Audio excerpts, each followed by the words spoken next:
Ya Allah, asal engkau tidak murka padaku, sesulit apapun yang aku alami, aku tidak peduli. Aku doakan agar anak turun mereka besok jadi orang yang paling beriman, yang paling banyak kontribusinya untuk Islam.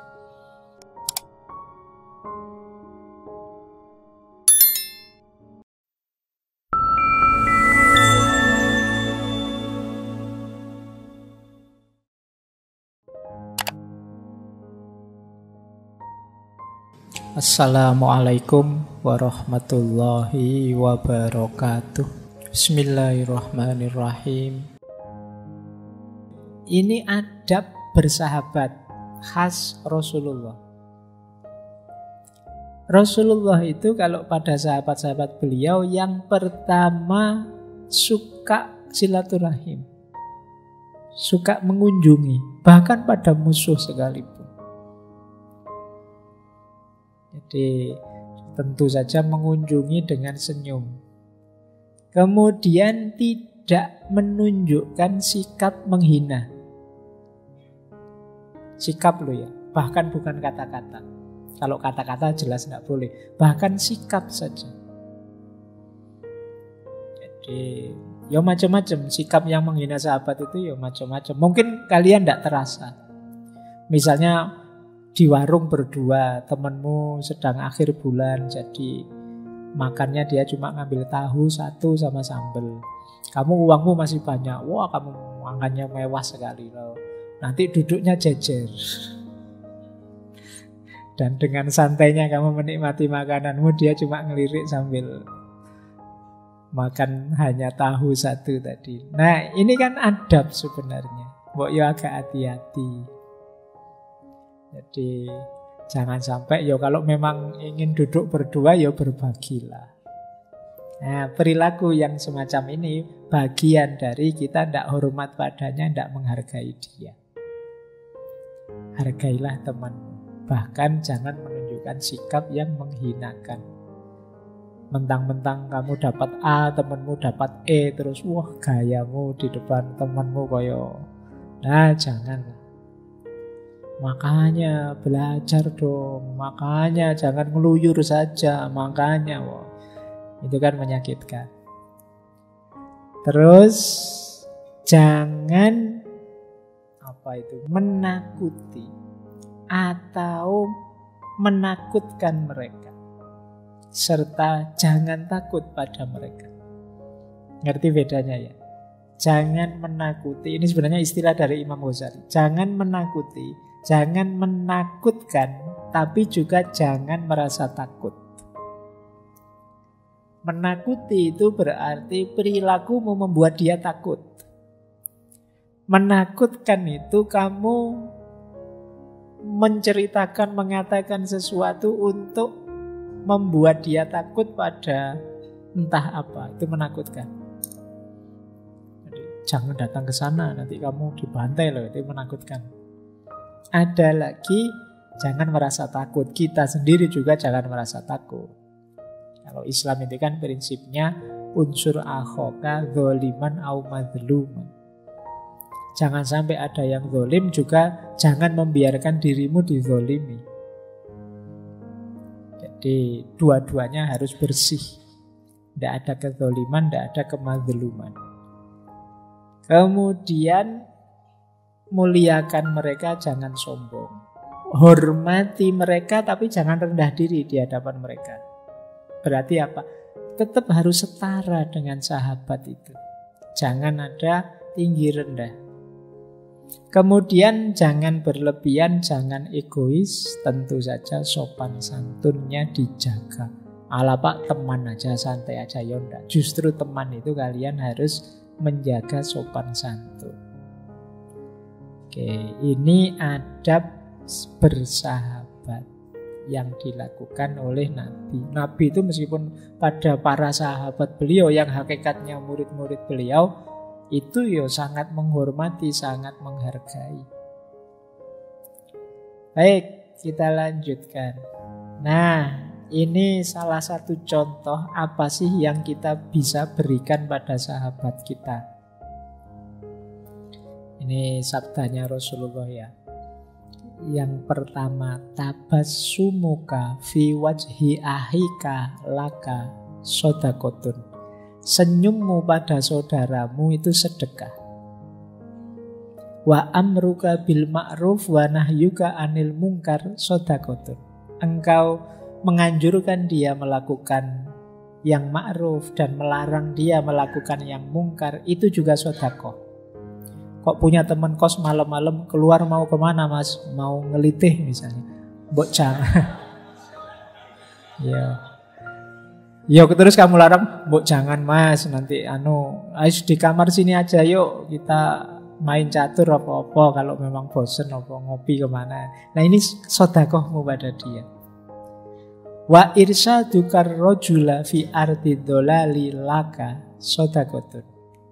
Dan kalau ada orang tersesat kemudian engkau tunjukkan jalan, itu ya sedekah. Wa basaruka lirrijalir rodi'il basar laka sedekatun. Bahkan kalau ada orang buta kok terus kita tuntun, itu juga sedekah. Bahkan wa imatatukal hajar wasyaukah wal azm anit tariq laka sedekatun. Dan kalau engkau menyingkirkan batu, duri, tulang dari jalan, itu ya sedekah. Jadi kalau kok tiba-tiba lihat pengumuman di TV, wah ada yang sedekah sekian miliar, ada yang sedekah, saya mau sedekah apa ya Pak, enggak punya uang. Kamu keluar ke jalan, bersihin batu-batu, bersihin duri-duri, itu ya sedekah. Atau yus kamu cari teman-temanmu terus kamu senyum-senyum di depannya. Ngapain kok senyum-senyum sedekah? Jadi ini karena saya tidak punya uang maka sedekah. Jadi kalau pas lagi Jumat itu kok lupa bawa uang, kotaan lewat. Nah, tidak bawa uang ini, kamu senyumin aja, senyum. Nah itu, ya itu sedekahnya. Baik, lanjut ya. Wa ifrohuka min dalwika fi dalwi akhika laka sodakotu. Jadi engkau menuangkan air dari embermu ke ember saudaramu juga sedekah.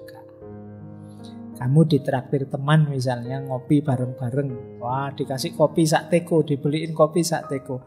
Kamu kan yang disodakoi, sekarang ganti mensodakoi, kamu tuangkan airmu ke temanmu. Nah ini sedekah. Jadi ada banyak jalan kita berbuat baik pada teman kita, sahabat kita. Lanjut. Nah ini menarik. Adab pada musuh atau orang yang kita benci, orang yang tidak disukai. Rasulullah punya khas cara untuk menghadapi orang yang memusuhi beliau. Yang pertama jelas, tadi sudah disebut, tidak mengumpat, tidak menghinakan. Ada kisah ketika umat Islam itu menang di perang Badar, Rasulullah melarang umat Islam mengumpati. Kan biasa kalau sudah menang itu kan terus memaki-maki yang sudah jatuh kalah, kayak orang tinju, kayak orang itu. Nah, itu dilakukan oleh para sahabat dan diingatkan oleh Rasulullah, tidak boleh. Karena yang kamu lakukan itu akan menyakiti hati keluarganya yang masih hidup. Ya sudah, kalah ya sudah, perangnya selesai ya sudah.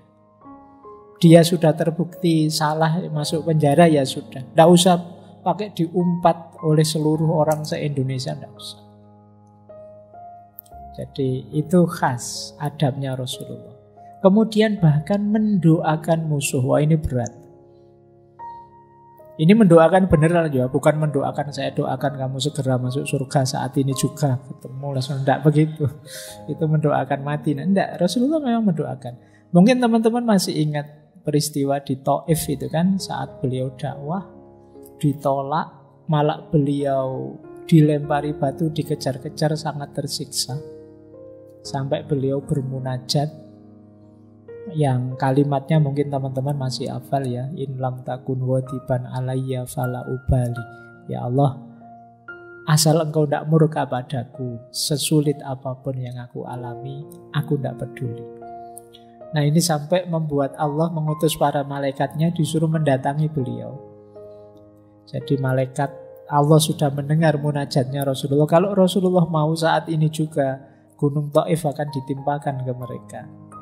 Tapi jawabannya Rasulullah ya tidak. Justru Rasulullah mendoakan, aku doakan agar anak turun mereka besok jadi orang yang paling beriman, yang paling banyak kontribusinya untuk Islam. Dan itu terjadi. Jadi ini namanya mendoakan musuh. Nah, ini berat.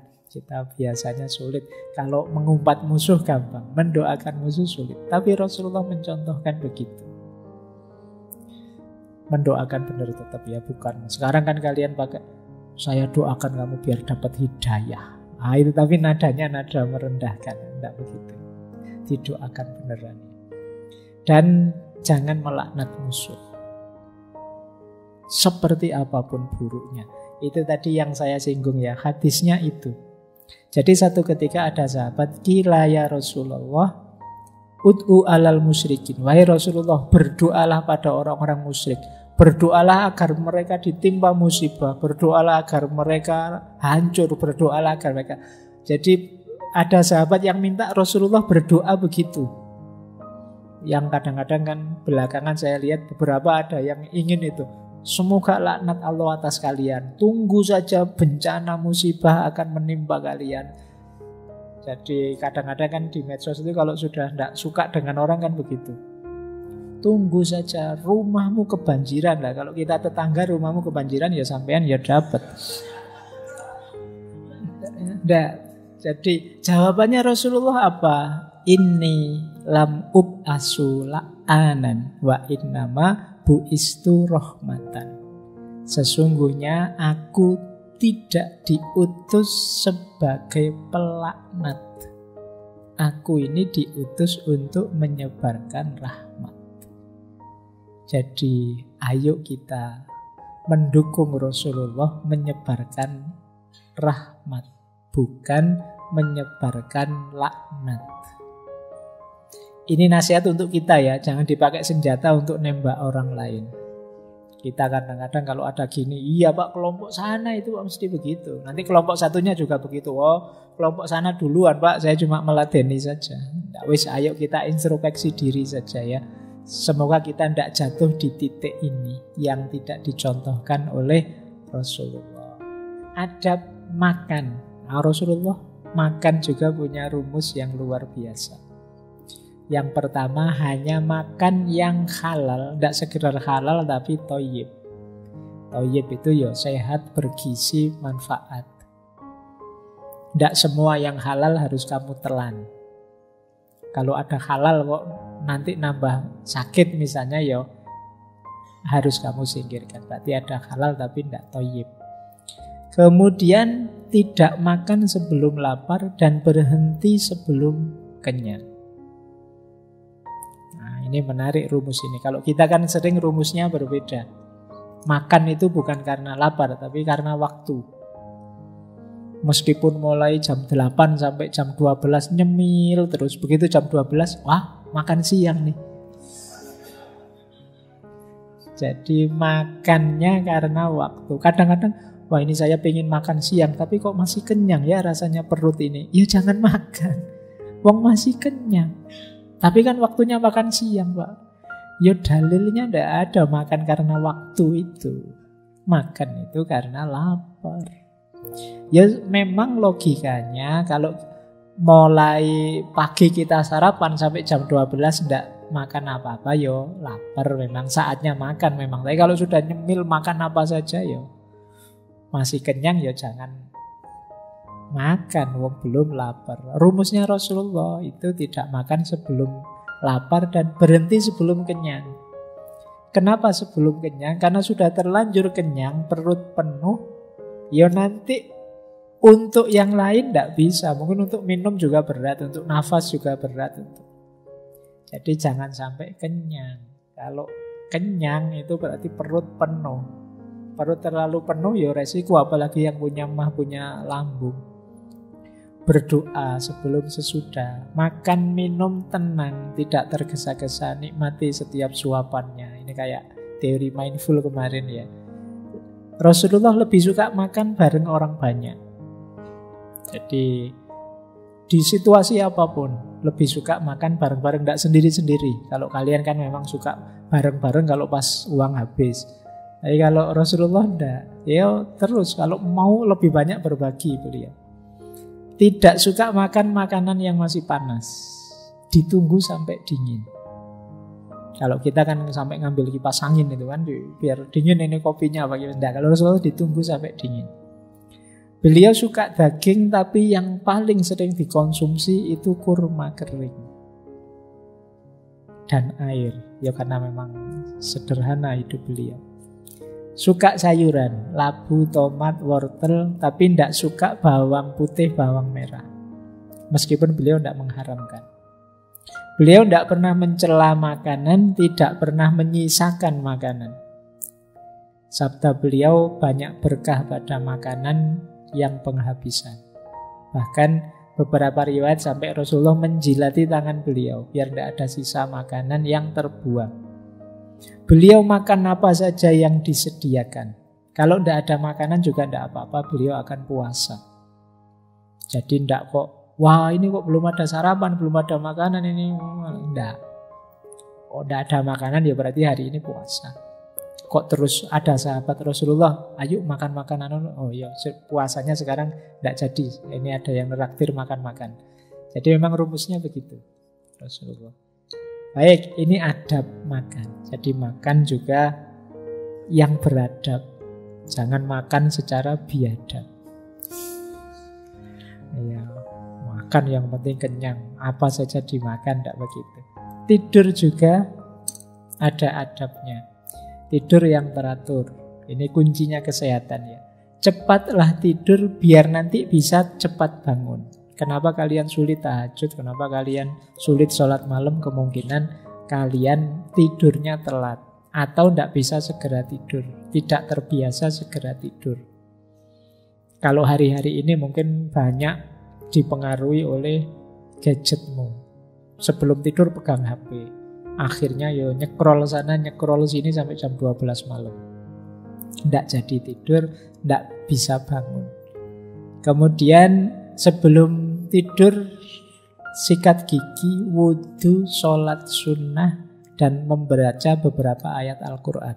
Itu Rasulullah. Terus tidur di atas pinggang sebelah kanan. Jadi miring di atas pinggang yang kanan. Nanti banyak rahasia kesehatannya, silahkan dicari. Ini adab tidur. Tidur pun yang beradab. Nah, terakhir, kesederhanaan beliau. Ini yang tadi saya sebut ya. Ini hidup minimalis gaya Rasulullah. Ya beliau itu sederhana, tidak berlebihan, sampai ada cerita beliau itu mengganjal perutnya dengan batu karena sabuknya longgar. Kenapa sabuknya longgar? Lapar. Tidak ada makanan. Tempat tidur beliau dari pelepah kurma, kemudian di atasnya ada kulit yang disamak. Bayangkan ya, pelepah kurma mungkin kayak apa ya? Kayak pelepahnya kelapa kalau teman-teman itu, tapi lebih rapat. Nah, di atasnya ada kulit kambing yang disamak. Jangan dibandingkan dengan spring bedmu, jauh. Ya. Terus beliau juga tidak malu kalau misalnya naik di atas keledai atau membonceng orang di belakang beliau, tidak masalah. Jadi mungkin kalau hari ini Gojek ya, kalian naik Gojek juga tidak apa-apa. Terus suka menjenguk yang sakit, mengantar jenazah, menghadiri undangan siapapun itu. Beliau memperbaiki sendiri sandal beliau yang rusak, nambal sendiri kalau ada baju beliau yang sobek. Nah ini gaya minimalis beliau. Kalau teman-teman hari ini kan tidak begitu. Sepatu saja kan masih bagus ya. Sekarang kan sudah tidak zamannya Pak, ganti merek Pak, trennya bukan ini Pak. Saya tidak tahu teman-teman di rumah ada berapa jumlah sepatu, ada berapa jumlah baju. Nah kalau Rasulullah bahkan sampai nambal sendiri, menjahit sendiri. Beliau suka membantu pekerjaan rumah tangga istri-istri beliau. Beliau suka memberi salam meskipun pada anak kecil. Beliau kalau duduk egaliter, Jadi sebenarnya yang kayak gini tidak terlalu sunnah. Kalau sunnah saya di tengah-tengah. Rasulullah tidak gaya kayak gini ya. Kalau ngobrol ya di tengah-tengah, lebih setara. Oke. Baik, sudah jam 10. Saya kira itu dulu ya. Ini sebenarnya masih panjang, masih banyak yang harus kita bahas tentang akhlak ini. Kitab-kitabnya banyak. Jadi pesan saya begini. Ada filosof Muslim kontemporer namanya Yasir Auda. Beliau nulis buku tentang maqasid syariah. Di antaranya menjelaskan tentang meneladani Rasulullah ini. Jadi meneladani Rasulullah itu ya tentu saja kita semua ingin meneladani Rasulullah. Tapi penting juga kita sadari tataran-tataran dalam hidupnya Rasulullah. Jadi Rasulullah itu Nabi dan Rasul sekaligus manusia, sekaligus orang Arab zaman itu. Kebiasaan-kebiasaan Rasulullah sebagai Nabi dan Rasul harus kita ikuti. Ini yang disebut sunnah. Tetapi kebiasaan-kebiasaan beliau sebagai manusia, kalau bisa kita ikuti, tidak masalah, tidak apa-apa. Utama saja. Tapi yang tidak mengikuti tidak berarti kalah utama dengan yang mengikuti. Contohnya misalnya Rasulullah itu suka baju warna hijau misalnya. Beliau suka baju warna hijau meskipun lebih sering pakai baju warna putih, kata Imam Ghazali. Nah, Pak, saya kok sukanya warna merah ya Pak? Berarti saya tidak sunnah. Yang sunnah yang suka warna hijau. Ini kegemaran kemanusiaan. Kalau kebetulan kita cocok dengan warna hijau, alhamdulillah. Tapi orang yang tidak gemar warna hijau tidak berarti lebih rendah dari kita yang gemar warna hijau. Kita tidak boleh merasa aku lebih sunnah dari kamu, aku lebih suka warna hijau, kamu tidak begitu. Jadi ada Rasulullah sebagai orang Arab misalnya. Orang Arab zaman itu misalnya cara berbajunya pakai jubah. Kalau kita di Indonesia kan pakai sarung. Kalau kita berkenan pakai jubah, cocok, merasa sreg, tidak masalah. Tapi yang tidak pakai jubah tidak berarti lebih tidak mulia dari kita. Wong itu adat, kebiasaan, tradisi. Nah, terkhusus ya yang memang harus kita ikuti yang berhubungan dengan wahyu, perintahnya Allah, risalah kenabian. Kalau ini ya harus kita ikuti. Tapi yang sifatnya manusiawi kita ikuti alhamdulillah.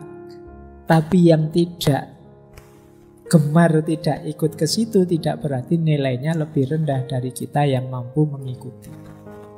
Ini nanti bisa teman-teman kiaskan macam-macam. Kayak tadi jubah, mungkin gaya makan beliau, mungkin ya beliau makannya kurma, makanya pakai 3 jari. Nah, ya kalau teman-teman pas makan apa pakai 3 jari tidak masalah. Tapi kalau pas makan bubur ayam ya sulit kalau pakai 3 jari. Dan ya, jadi ini perlu membacanya lebih detail ya. Kadang-kadang ada orang yang merasa aku lebih sunnah karena aku pakai baju kayak Rasulullah, aku punya jenggot kayak Rasulullah, aku punya. Nah, yang kayak gini yang mungkin bagi saya agak mispersepsi. Jadi boleh kok saking cintaku pada Rasulullah tak panjangkan jenggotku sebagaimana itu. Atau saya pakai jubah, tidak masalah. Kalau saya kok sulit ya Pak manjangin jenggot, saya sudah mati-matian cuma eceran terus yang keluar ini, tidak bisa banyak karena mungkin gen dan macam-macam. Tidak apa-apa. Bukan berarti yang berjenggot panjang lebih mulia dari yang tidak. Jadi kemuliaan kan tidak dari situ menghitungnya. Kalau sekedar dari jenggotnya ya Karl Marx juga jenggotnya panjang. Ya kan? Ukurannya tetap bukan itu. Makanya monggo saja. Berarti nggak boleh jubah. Lo monggo. Kalau senang pakai jubah monggo. Yang ndak suka misalnya sumuk jadi ndak nyaman, saya ndak khusyuk Pak kalau karena panas akhirnya, ya monggo saja. Itu bagian dari kebiasaan Rasulullah sebagai manusia, sebagai orang Arab. Nah, kecuali yang ini tadi yang berhubungan dengan risalah.